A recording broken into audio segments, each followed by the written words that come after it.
Oh, it's your Me. You look amazing. RuPaul is your dad. Dad. I call RuPaul Dad all the time. I'm always like, Dad's gonna be on, Stephen Colbert tonight. RuPaul is, I mean, the fucking Willy Wonka of drag. Like, Drag Race is you get the golden ticket. We, like, 12 of us got the golden ticket, and I ended up being Charlie, and I fucking won the factory. Yes. And, I mean, RuPaul is smart, RuPaul is brilliant, RuPaul is a hard worker, and RuPaul is a motherfucking professional. That's what a lot of people forget about RuPaul. She's a professional. And people expect her to be something different. Like, RuPaul is a professional girl. You see what I'm saying? Yeah. And everyone's like, what's it like to hang out with RuPaul? Like, I never hung out with RuPaul. I cannot get within 20 feet of a person within 20 feet of RuPaul. Right. But she is brilliant, and I look up to her so much. So as the winner, there's no time where you get a moment, a winner, you just one moment with RuPaul? Well, we do have a slumber party where we paint each other's nails and eat Chipotle. But of course. She's so funny. RuPaul, she doesn't like guac. Isn't that crazy? She doesn't like guacamole. That does not happen. That does not happen. No eye contact, no touching. No, but I will say this. Can I tell you a moment that I had? Yes. The top four, we all get eliminated. So we didn't even know the top four until it came up. Right. But at one point, RuPaul gets on stage and we all go off and dance together, and she's wearing really tall shoes. Oh, right. So I hold her hand and I walk her off stage and I help her down the stairs. And then it was my turn to get eliminated. I had to stay backstage, and RuPaul and me stayed backstage for like 15 seconds and talked. And just like shot the shit. Wow. Yeah, that was the first time after all that time on shooting the show. Yeah. So you all have to pretend to get eliminated at the end of that one? Another acting challenge that we'll never see. Look at her! Ru! The queen of the queens. Oh my goodness. Like, like I said, just like the first glimpse I ever got into the idea that this was a world or a life that I could live, you know? I mean, I very much did not see a future for myself as a child, and seeing Ru during this like weird interview, it was like on VH1, it was a red carpet. They asked her what the most sensual fruit was, and she said an apple, and for some reason that's like emblazoned in my mind. It was like such a boring question, like why are you asking that? But I remember it so distinctly and just being like, who and what is this? I identify with it. What do you think of this sort of new trend of the girls from the show throwing major shade at RuPaul, like for various reasons? What do you think of that? Because it seems like it's a new thing bubbling up. Yeah. As he's gotten more successful, there's more public shade in his direction. Yeah, well, Ru is a figurehead for something larger. I think that people can take out some of their angst about what the show is like to film and what, various aspects of production on Ru that, like, again, I don't really know how production works, so I don't know what's up to Ru and what isn't.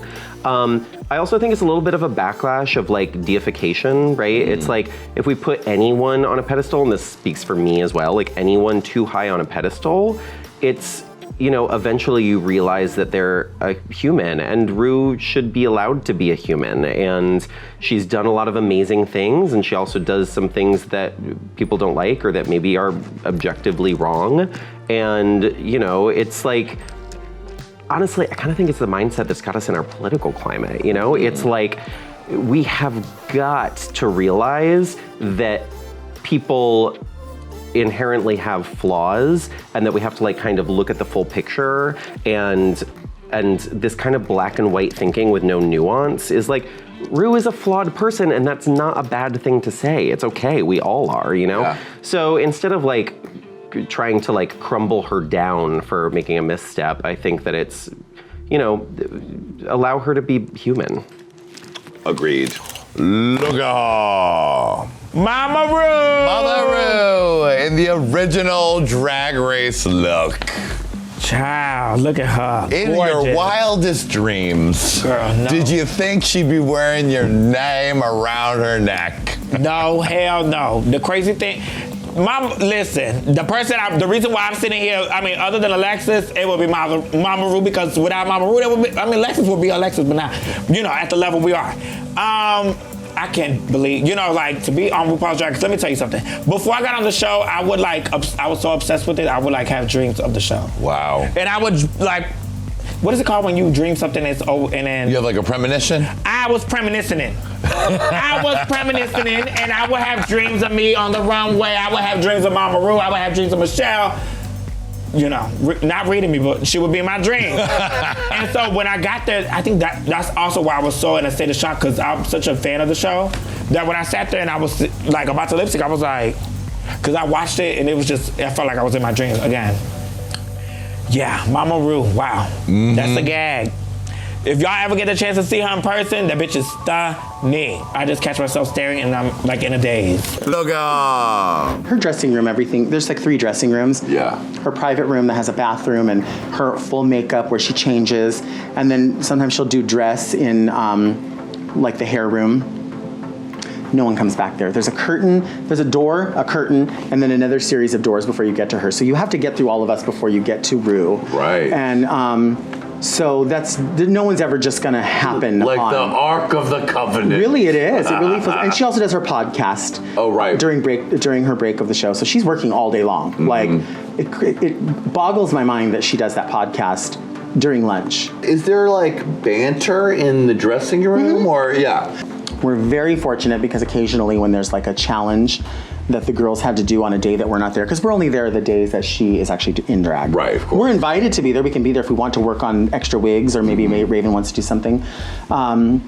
She will let us sit down in the morning and watch the challenge while she watches it. Wow. So if she wasn't there, we will sometimes get to see like, you know, because we're not obviously going to say anything. Very behind the curtain. Yeah. And will she chat about it with you, or will you just watch in silence? No, she stays very professional about it. She doesn't play favorites, and she doesn't let on to anything as far as like where anything's going to go. Yeah. That's all a surprise to really everyone.